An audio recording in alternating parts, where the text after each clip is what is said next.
Quando Jesus entrou em Jerusalém, toda a cidade ficou agitada e o povo perguntava: quem é este? Quem é este que vem, que entra em Jerusalém e abre espaço para si?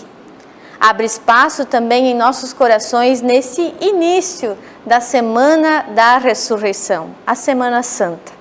Com essas palavras do Evangelho de Mateus, do capítulo 21, versículo 10, que eu te saúdo. Estamos nós aos pés da cruz praticamente. Domingo de Ramos, dia de celebrarmos a entrada de Jesus em Jerusalém. Dia de nós nos encontrarmos com esse Deus que é Pai, Filho e Espírito Santo. Dia de celebrarmos, nos colocarmos diante de Deus em oração, cantarmos e ouvirmos Sua palavra. Seja muito bem-vindo, seja muito bem-vinda a esta celebração. Que esse Deus esteja conosco e nos acompanhe. Assim, convido você, assim como está, para termos um momento de oração. Senhor nosso Deus, diante de Ti nós nos colocamos. Te pedimos que restaure o nosso relacionamento contigo e com o nosso próximo. Queremos confessar nossas faltas e reconhecer que não separamos tempo suficiente para estar contigo e por isso muitas vezes nos sentimos confusos e desorientados. Ajuda-nos a enxergar as nossas falhas e santificar o nosso tempo, trazendo o hábito de nos ocupar com a Tua palavra e a Tua presença. Por isso nós silenciamos, nos colocamos diante de Ti, a nossa vida aos pés da Tua cruz e confessamos, reconhecendo que precisamos de Ti. Obrigada que Tu nos dás esta chance de nos apresentarmos e nos reencontrarmos a partir do Teu amor e da oferta da Tua reconciliação. Tu conheces o nosso coração e sabe que não conseguimos expressar em palavras o que nos leva para longe de Ti. Por isso, em Tua misericórdia, Te pedimos que nos perdoes e nos ajude a prepararmos o nosso coração para uma celebração digna da Páscoa que se aproxima. E assim, que possamos firmemente anunciar a salvação através do Teu Filho amado Jesus Cristo. Pois é em nome dele que nós oramos e nos encontramos neste dia. Amém. Se nós confessarmos os nossos pecados diante de Deus, Ele é fiel e justo. Se dissermos, por outro lado, que não temos pecado algum, a nós mesmos nos enganamos e a verdade não está em nós. Se confessarmos os nossos pecados, Ele é fiel e justo para nos perdoar os pecados e nos purificar de toda a injustiça. Com as palavras de 1 João, capítulo 1, versículo 8 e 9, nós somos perdoados. E esta promessa se cumpre através de Jesus Cristo, nosso Senhor e Salvador, porque Deus, o nosso Pai e Criador, nos ama e quer bem. Que esse Deus nos conceda a sua paz e a reconciliação. Em nome do Pai, do Filho e do Espírito Santo. Amém.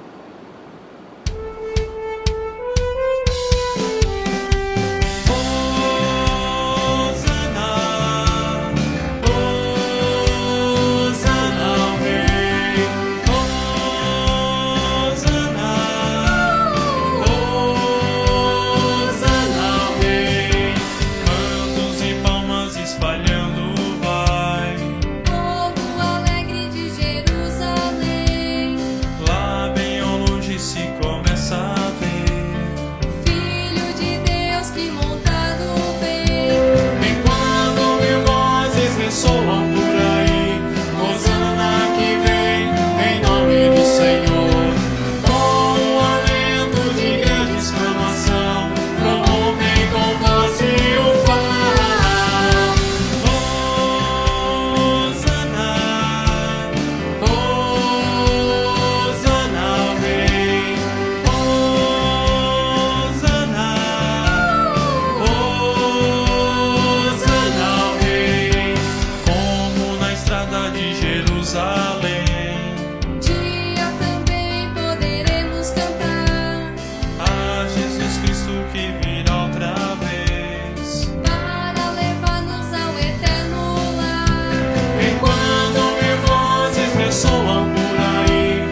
Compartilho com vocês a leitura prevista para este final de semana, que nós encontramos no Evangelho de Mateus, capítulo 21, versículo 1 até o 11.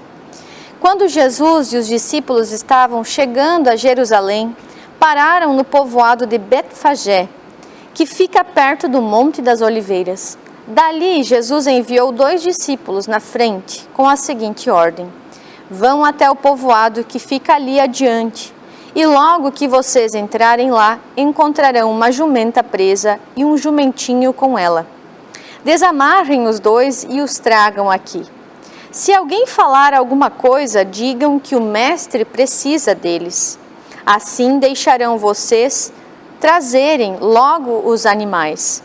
Isso aconteceu para se cumprir o que o profeta havia dito. Digam ao povo de Jerusalém: agora o seu rei está chegando. Ele é humilde e está montado num jumento, e num jumentinho filho de jumenta.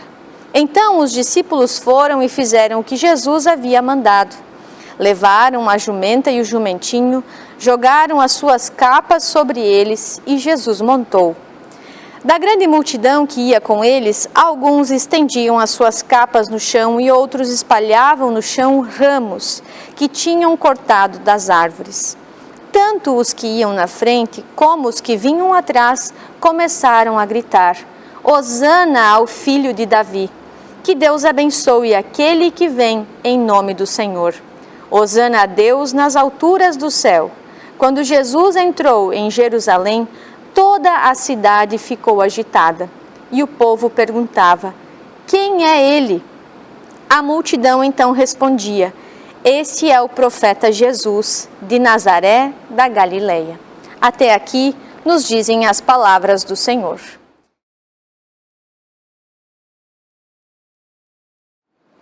Que a graça e o amor desse Deus, que é Pai, Filho e Espírito Santo, esteja com cada um e cada uma de nós neste momento. Em muitas situações, Jesus, quando curava, abraçava, acolhia pessoas, ele pedia para que elas ficassem silenciosas sobre isso, que não contassem para as demais, que não falassem para ninguém. Jesus ainda dizia que não era o momento dele ser revelado. Mas agora é totalmente diferente. Jesus está pronto para cumprir o seu destino. Jesus decide que já está na hora de mostrar publicamente o objetivo e a sua presença no mundo. Isto está simbolizando de maneira muito especial a sua entrada em Jerusalém. Jesus tem quase que organizado uma espécie de procissão, um cortejo, uma aclamação popular no estilo que conta o profeta Zacarias no capítulo 9, versículo 9, que nos diz: alegrem-se muito, ó povo de Sião. Moradores de Jerusalém, cantem de alegria, pois o seu rei está chegando. Ele vem triunfante e vitorioso, mas é humilde.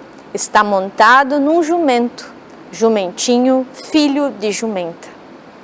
O povo se entusiasma, parece um sinal dos tempos. Algo novo e totalmente diferente está para acontecer. Jesus vai pelas ruas montado no seu jumentinho e o povo não esconde a sua alegria. Muito pelo contrário, estende diante da procissão, ou seja, preparando o caminho para o Senhor com as suas vestes. Suas roupas simples, suadas, talvez rasgadas, usadas no seu dia a dia, roupas de gente peregrina, roupas de pessoas normais. Improvisam galhos de árvores, folhas de palmeira, galhos cortados de última hora, arrancados às pressas para que o Senhor pudesse passar. A multidão grita cheia de esperança: Hosana nas maiores alturas, ou seja, salve-nos, Senhor. Recebem Jesus como o Messias, o enviado de Deus. A ocupação romana, a exploração econômica chegariam ao seu final, pois ali está o novo rei. Mas aos poucos, depois dessa cena jubilosa, o mesmo povo vai e condena Jesus, quando percebe que ele não corresponde ao que se esperava dele. Os que antes gritavam Hosana, agora gritam: crucifiquem-no. O que aconteceu? Do mesmo coração que nasce a acolhida calorosa, vem também uma rejeição muito violenta. Como é possível que este Jesus perde a sua popularidade tão rapidamente? Ele entra em Jerusalém como um rei e poucos dias depois sai da cidade carregando uma cruz. O que aconteceu com esta gente? Onde está o seu povo que o aclama como o Messias?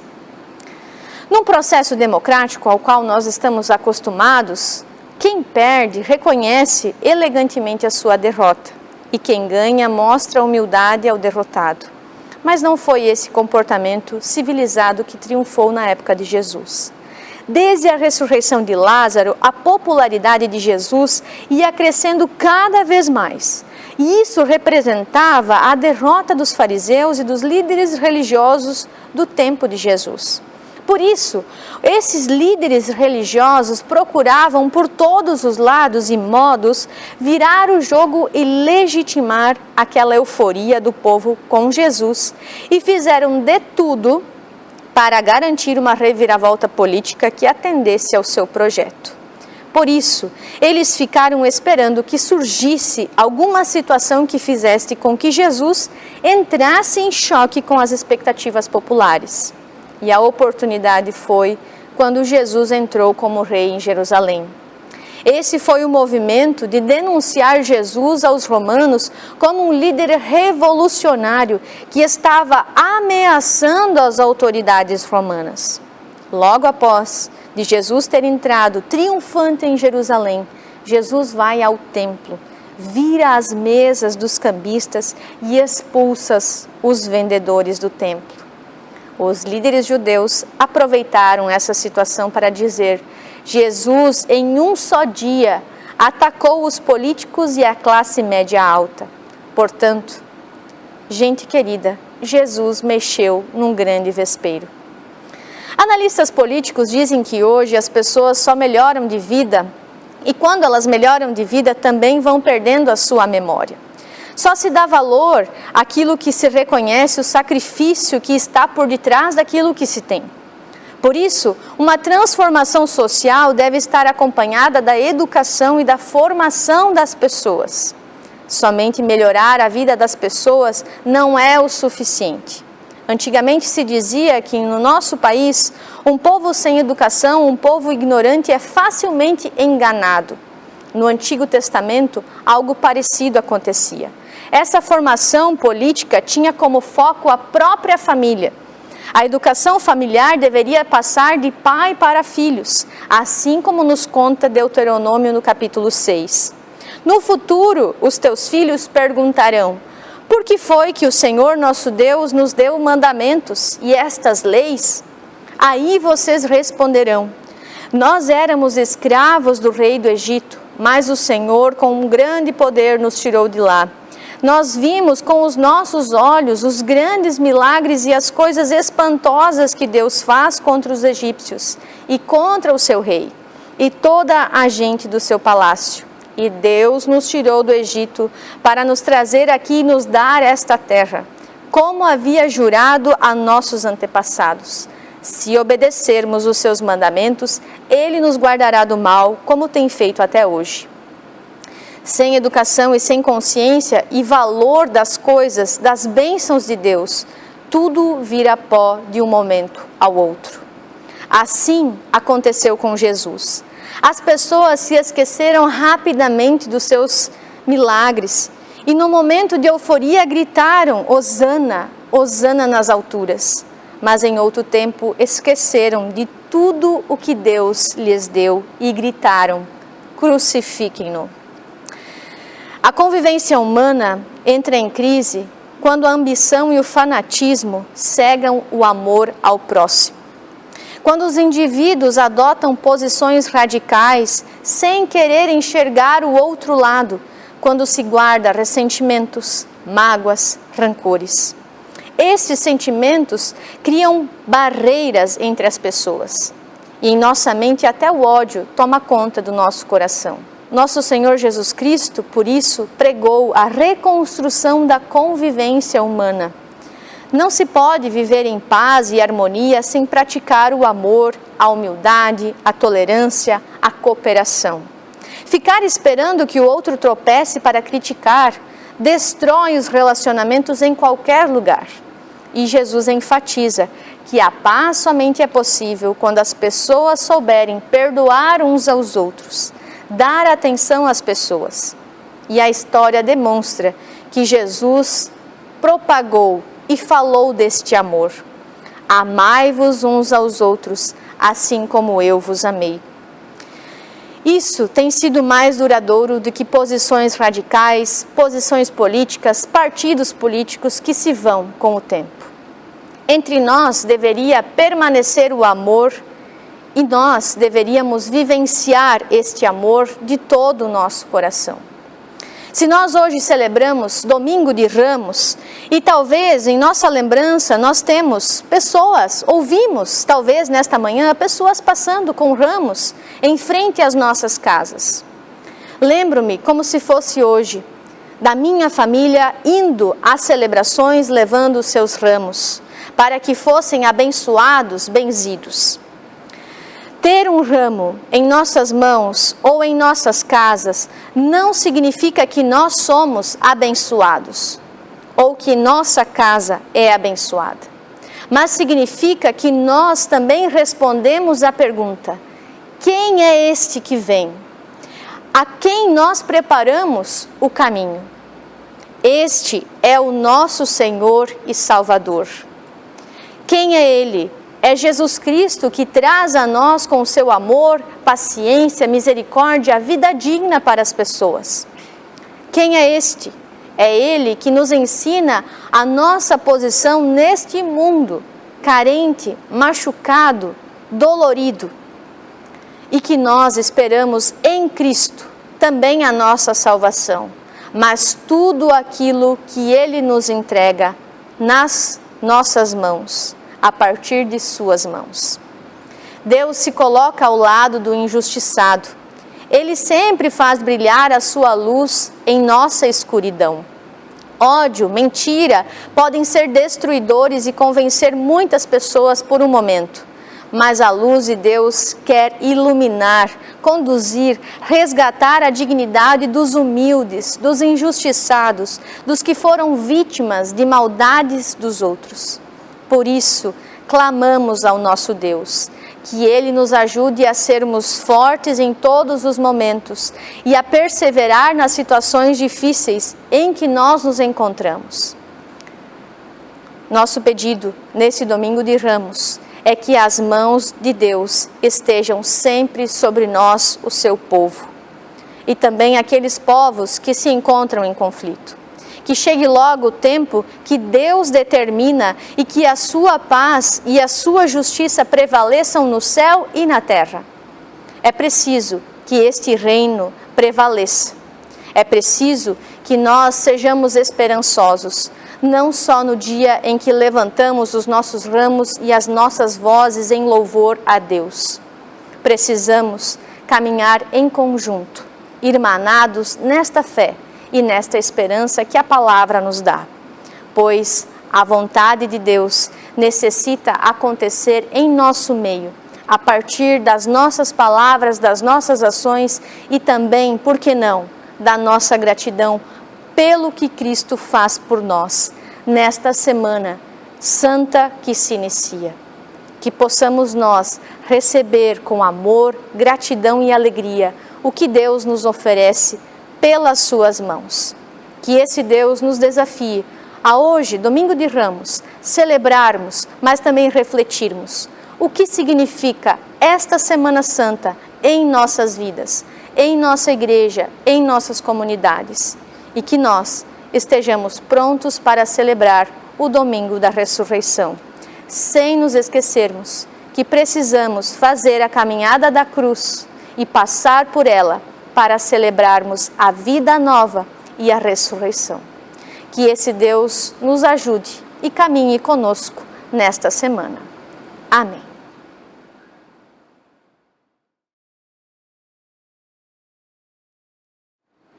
Em resposta à palavra que ouvimos e refletimos, queremos confessar a nossa fé com as palavras do Credo Apostólico. Creio em Deus, Pai Todo-Poderoso, Criador do céu e da terra, e em Jesus Cristo, seu Filho unigênito, nosso Senhor, o qual foi concebido pelo Espírito Santo, nasceu da Virgem Maria, padeceu sob o poder de Pôncio Pilatos, foi crucificado, morto e sepultado, desceu ao mundo dos mortos, ressuscitou no terceiro dia, subiu aos céus e está sentado à direita de Deus, Pai Todo-Poderoso, de onde virá para julgar os vivos e os mortos. Creio no Espírito Santo, na Santa Igreja Cristã, a comunhão dos santos, na remissão dos pecados, na ressurreição do corpo e na vida eterna. Amém.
Senhor nosso Deus, nosso Pai Criador, nós te damos graças que tivemos esse tempo de Quaresma, tempo de refletir sobre a nossa vida, sobre a nossa caminhada e sobre tudo aquilo que nós testemunhamos e da forma com que nós agimos diante do nosso irmão e nossa irmã.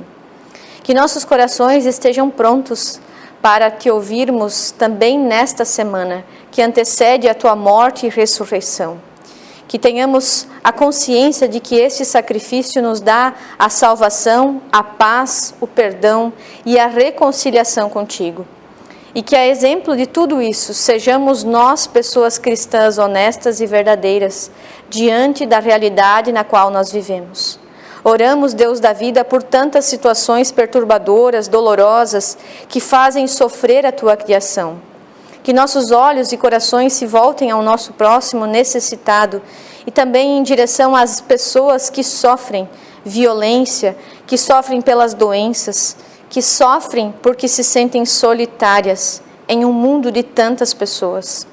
Ajuda-nos, enquanto humanidade, a encontrarmos formas de agirmos de acordo com a tua palavra e que sejamos nós mais amorosos e verdadeiros diante do nosso irmão e irmã. Assim, ó Deus, oramos em nome do teu Filho amado, o Príncipe da Paz, ao qual nós confiamos a nossa vida e tudo o que somos e temos.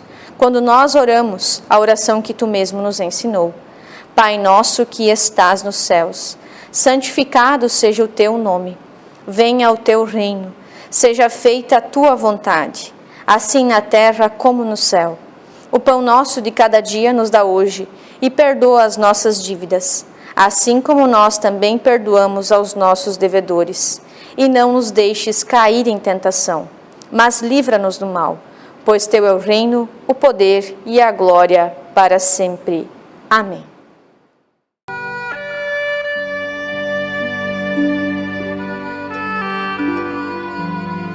Recebamos, pois, a bênção do nosso Deus para o nosso dia e para a nova semana que se inicia. Que o Senhor te abençoe e te guarde. Que o Senhor faça resplandecer o seu rosto sobre ti e tenha misericórdia de ti. Que o Senhor sobre ti levante o seu rosto e lhe dê a sua paz.